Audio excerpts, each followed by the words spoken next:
Parashat Hashavua, Parashat Acharei Mot-Kedoshim. There's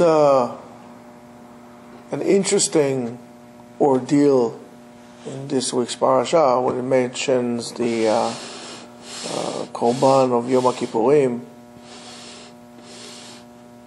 And we all know what happens in Yom Kippurim. We take two goats, more or less of the same value in terms of money that they cost, size, age, and so on and so forth. So we try to somewhat make them as identical as possible, and then we take one and we bring it to I don't know if it's not in the order, but we bring it to Beit HaMikdash and it's being shechted in Beit HaMikdash, and one we tie a thread to its head, and we walk it to the desert, to a specific place. It's called Azazel, and there's a Kohen there, pushes that goat over the cliff, and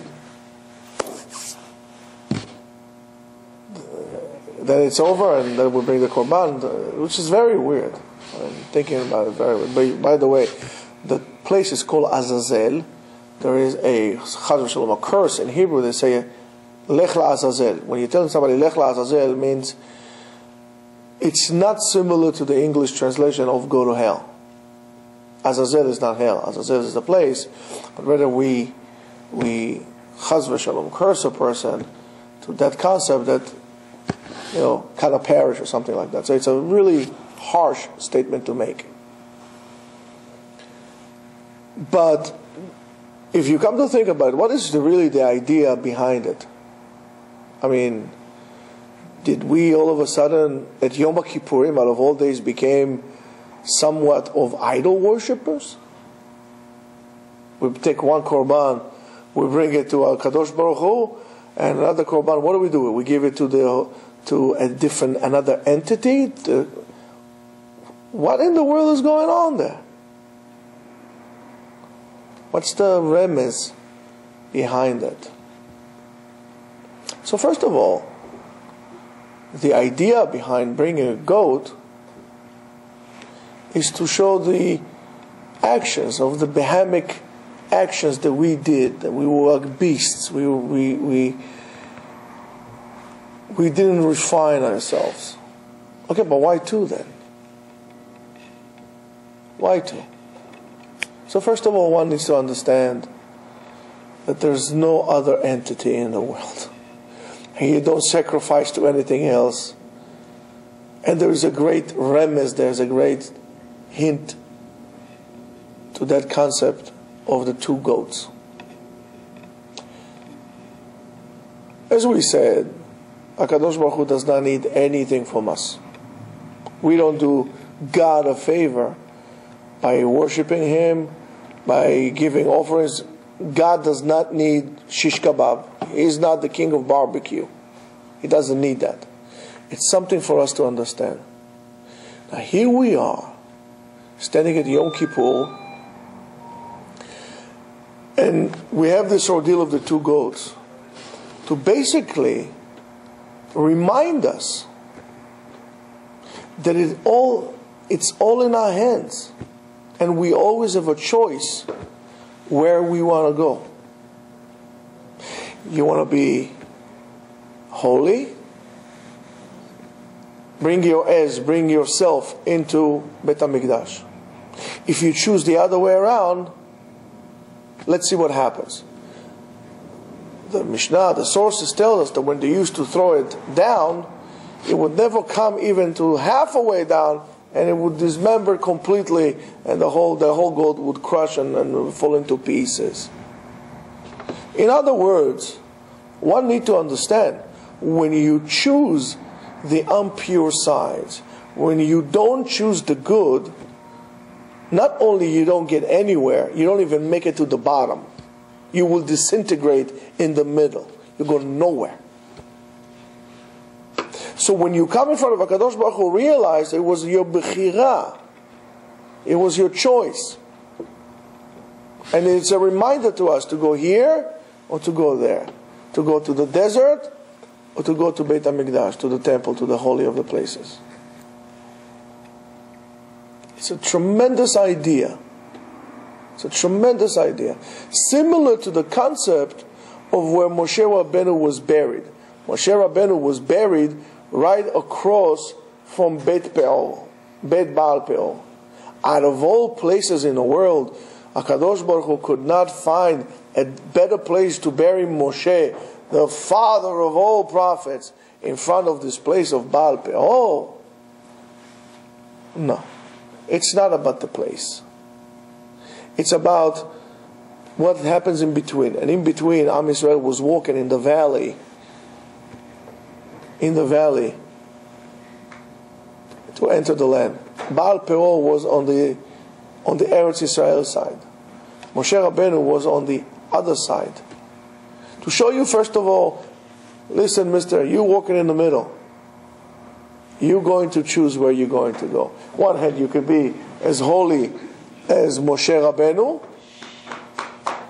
and on the other side, you could be as tameh, as impure, as repulsing as Baal Peor and Avodah Zarah that comes along with it. More than that, there's another remez here. Moshe Rabbeinu was buried on that side of the valley, to remind us that in order to be holy, you don't have to live in Israel. That is something that is above time and place. Anywhere you could become holy. In the other portion of the parasha, and by the way, I'm not going to try not to make it long. In the other part of the parasha, there's an interesting commandment.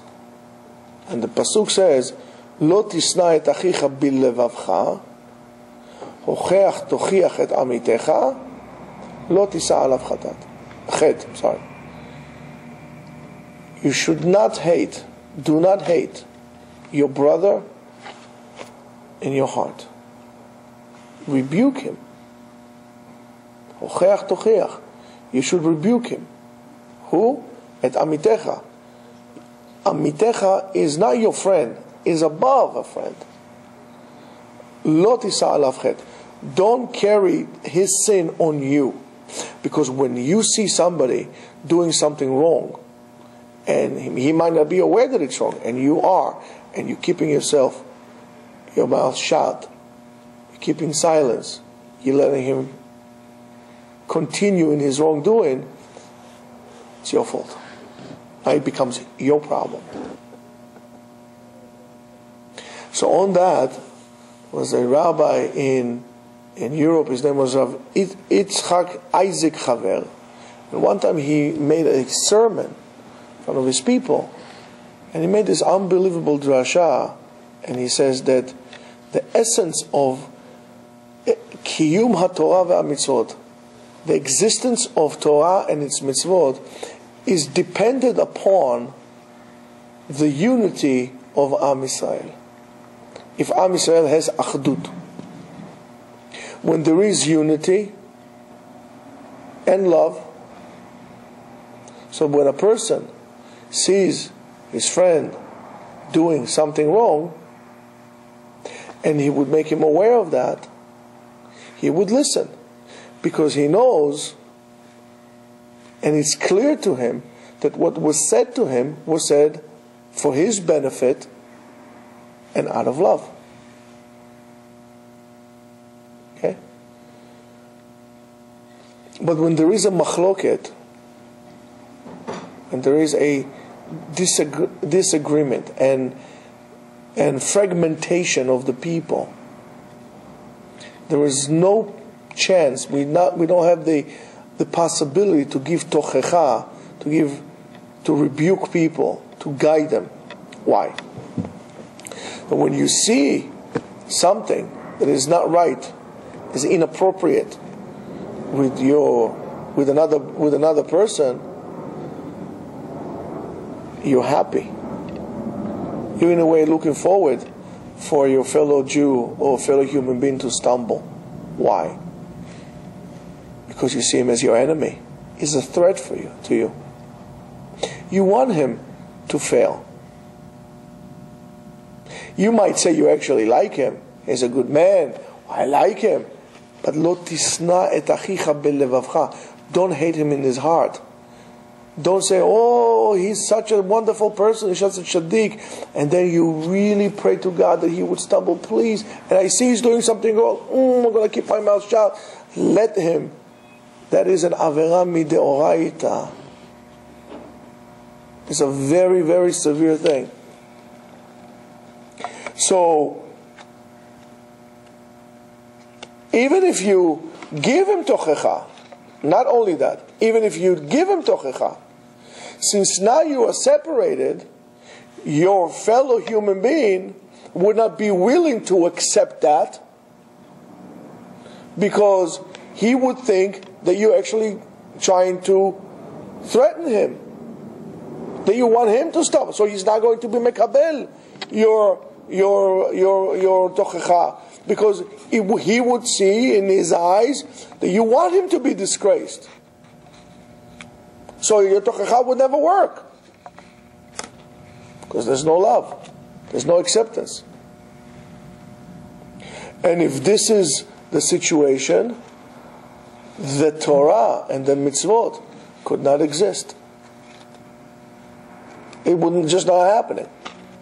Therefore, it says, Lo tisna, do not hate.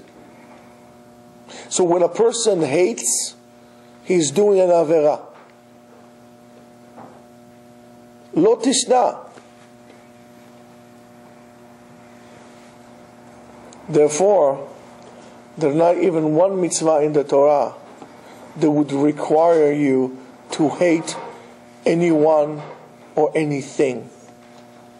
A man is not, the Torah would not require us to hate anyone. And the reason is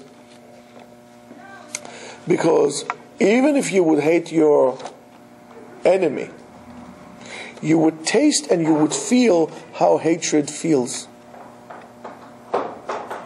So now that you have experienced hatred and you know how it feels, you're going to come and hate your brother.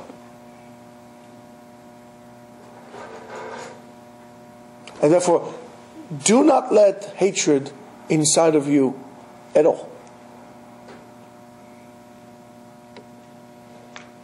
And not only that, the Torah says, Lo tekalel cheresh.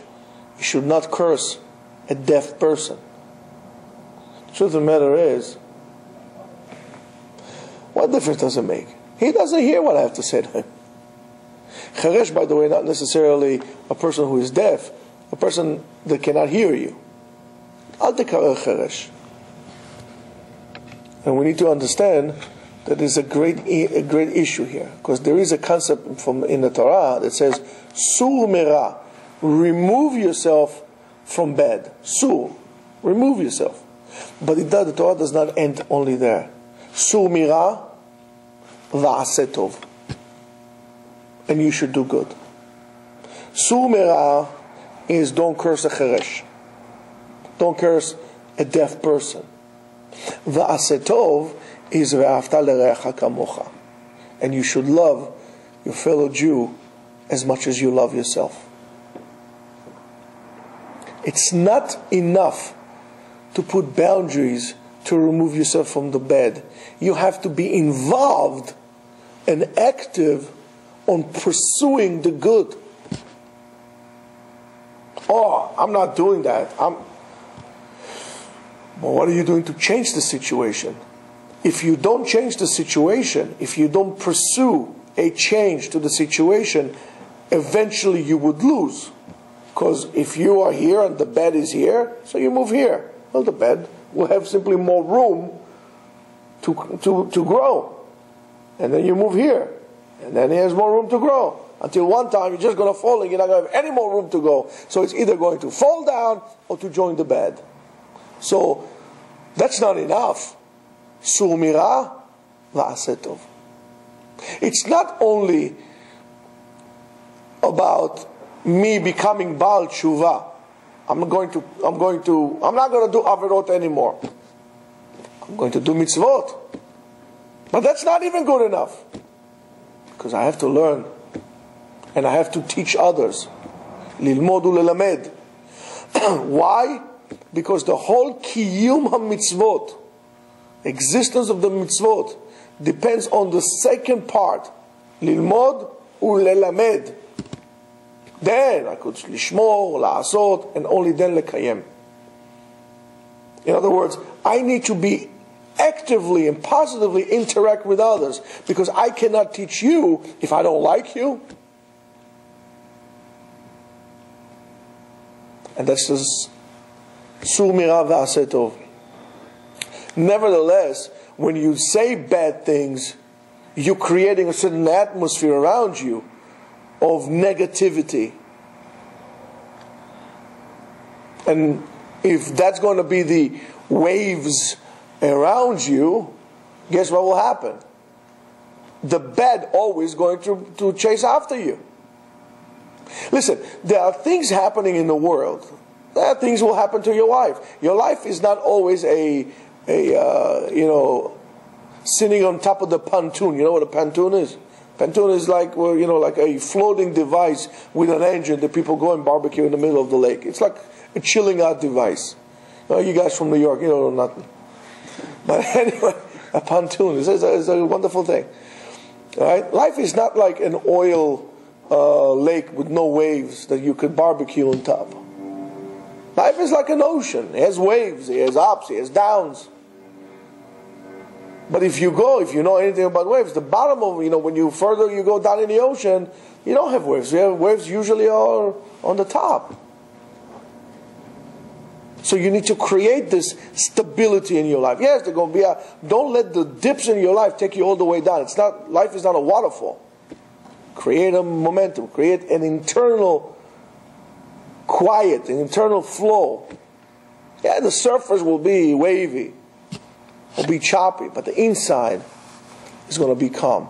And that's going to be your life. Now, how do we do that? How do we do it? Well, first of all, stay away from the bad. Then pursue the good. And how do you pursue the good? It's very difficult. Those things are very difficult. So by having affection to people, having affection, and developing a sense of concern, I care about him. Only then you could start learning how to love. If you don't care about someone or something, you cannot love it. The first stage for love is concern. I care about it. We don't care. That's why we don't love. Hello, Avi. Long time no see. Therefore, the concept of ve'ahavta l'reacha kamocha, and by the way, that's what you should be saying in Kriyat Shema. Lo ve'ahavta, ahavta will be in the past. Ve'ahavta, you are commended. Ve'ahavta. So that concept of ve'ahavta l'reacha kamocha is dependent upon another concept that's called Kol Israel Arevim Ze Lazeh. When Kol Israel Arevim Ze Lazeh, every single Jew is responsible for another one. I'm responsible for him. I develop a sense of responsibility. I cannot fulfill Ve'ahavta l'reacha kamocha, which is Klal Gadol b'Torah. I cannot develop that. I cannot reach the stage if I don't understand that I'm responsible for you. In other words, I need to care about you. I cannot go about with my life when I know that you are suffering. I should bring this about me from within. So what's the matter with you? To care. That's ve'ahavta l'reacha kamocha. In other words, a person needs to understand that every creature has what we call a chelek Eloah mimal, a portion of a divine in him. Something of a divine is in every creature in the world. And you need to appreciate it. And when you don't appreciate it, you can't love. When a couple all of a sudden realize that they don't have love, it's either they don't care, or they don't appreciate, or they never did. If you have an appreciation, you will have love. You don't have an appreciation, you don't have love. That's why couples break. They don't appreciate one another. Hello, stranger. And not only they will give you the highest satisfaction in your life, it will give you a life with meaning. In other words, when you are willing to find it within yourself to give, latet, to give from yourself to others. How? By caring. I care. I have an affection. I feel the other person's pain. That's why it comes to Torah and tells us you have to give tzedakah, you have to give charity from yourself. Because if it wasn't for Torah, nobody will give tzedakah. It's my money, I'm not giving it to anybody. Care, feel his pain. Give from yourself. And that's the thing with the relationship. Husband and wife, the same thing. Both sides needs to be able to give, to bring themselves to give in an unconditional way. If I am only give you because I am expecting you to do this and this and this, I'm sorry. That's never going to happen. That's not love. You should be able to find it within yourself to be able to give unconditionally and the other person around. If not, you have an imbalanced relationship and that's doomed to failure.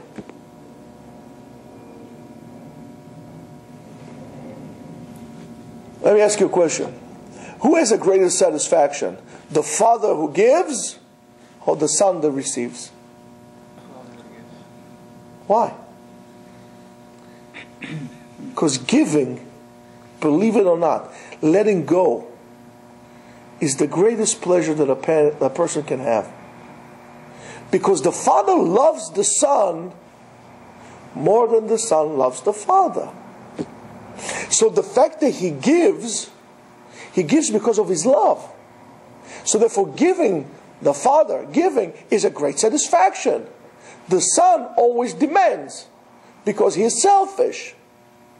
That's why it comes the Torah says, Mister, wake up. Don't be such a buffoon. You have to do kabed et avicha ve'et imecha. You have to respect them. In other words, realize what they do for you. Be concerned with the well-being. So therefore, when there is a option to give, when the father wants to give his son, therefore that situation of wanting to give causes you to become more motivated. And a person who is motivated most likely is going to find more meaning in his life because now he's doing things for a reason. I'm not just working for, I don't know why I'm working. There's no reason for me to work. No, I'm working because I have a motive. I want to work so I'll be able to give. I want to learn so I'll be able to share. So my learning, everything that I do becomes more meaningful. So if you find yourself difficulty in learning, it's hard for you to learn, maybe you should start teaching other people. Learn how to give from yourself. There's always someone who knows less than you.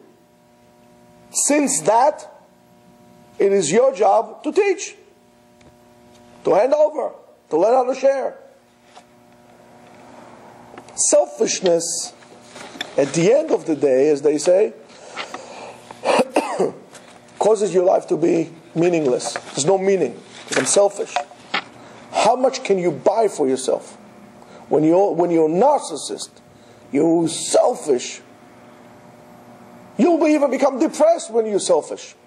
You'll fall in love with your depression. So selfishness will cause life with no meaning. And that is the meaning of becoming Kedoshim. Kedoshim to you, ki kadosh ani, because I am kadosh. A person should try to imitate HaKadosh Baruch Hu and His qualities. He is Rahman, He is merciful. You should try to find this within you. He is Rachum, Chanun, Erech Hapayim, have patience. Rav Chesed, does a lot of charity, ve'emet, and truthful. Notzer Chesed la'alafim. He remembers what people have done. Remember that. This is what it means. HaKadosh Baruch Hu, there's no other entity in the universe that gives in an unconditional manner than God. God gives everybody unconditionally, even and especially when they don't deserve it. That's what it means. Kadosh, so be able to give. I'll give you some things that I saw, which is fascinating. The numerical value of Kadosh is 410.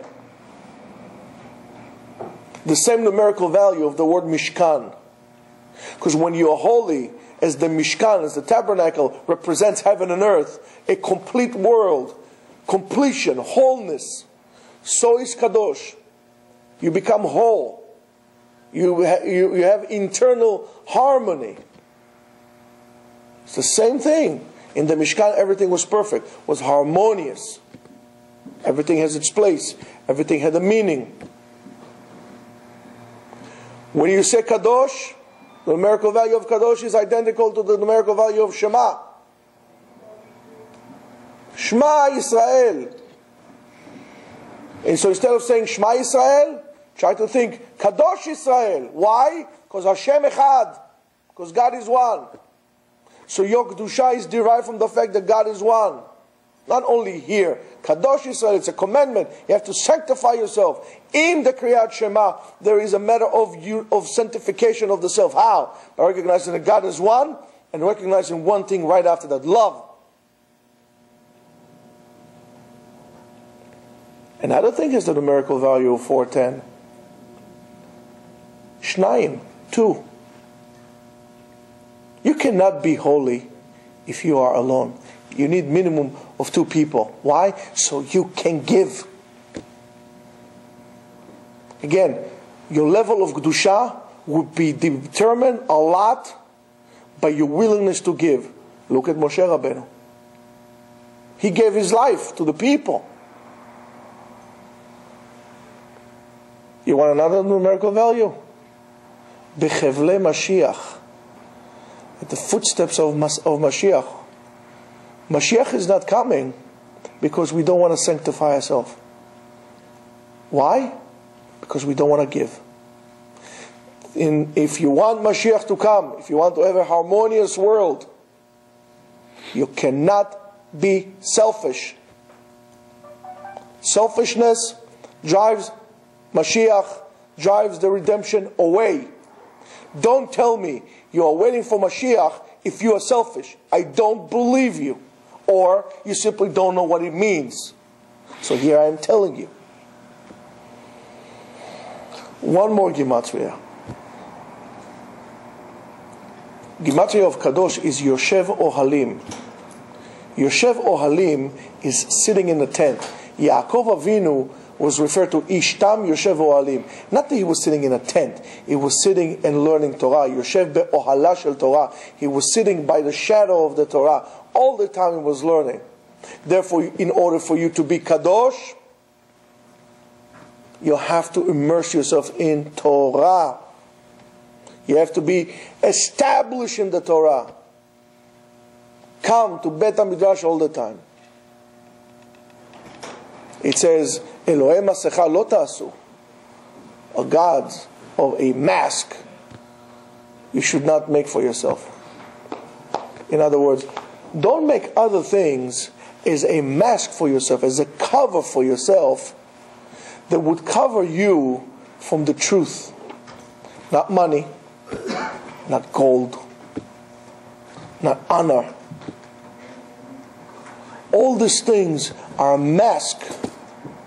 When you make your goal money, not so you can give, not so you can help, so you can keep for yourself, honor and all these things, you are doing idol worshiping. Because that becomes the purpose of your life. When you're doing idol worshiping, many times you are selfish. Why? because you are worshipping yourself. Nobody exists in the world besides yourself. You need to understand again, you need minimum of 2 people to give.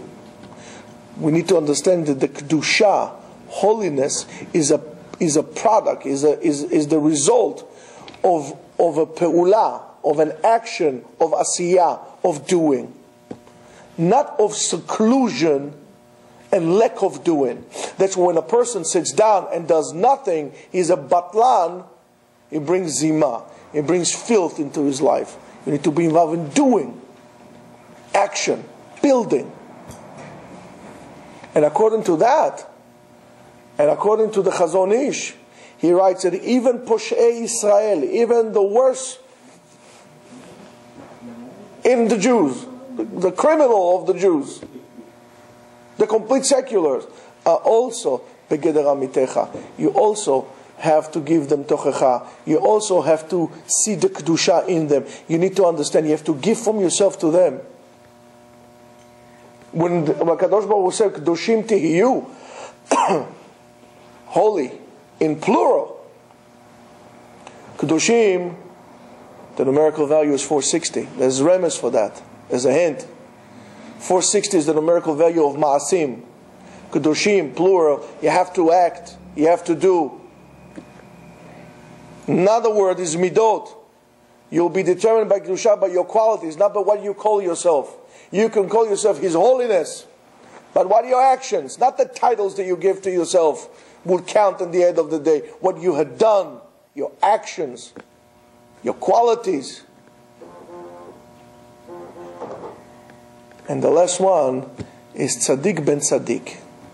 Also has the numerical value of a Kadosh.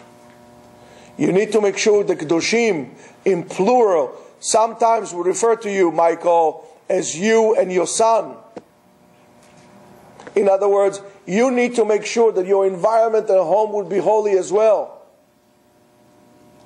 That your son, Tzaddik ben Tzaddik here, only when your son becomes a Tzaddik, a righteous person, only then you fulfill Kedoshim. So therefore you have to do whatever you can in your power to strain up your son, as we said in Proverbs, right?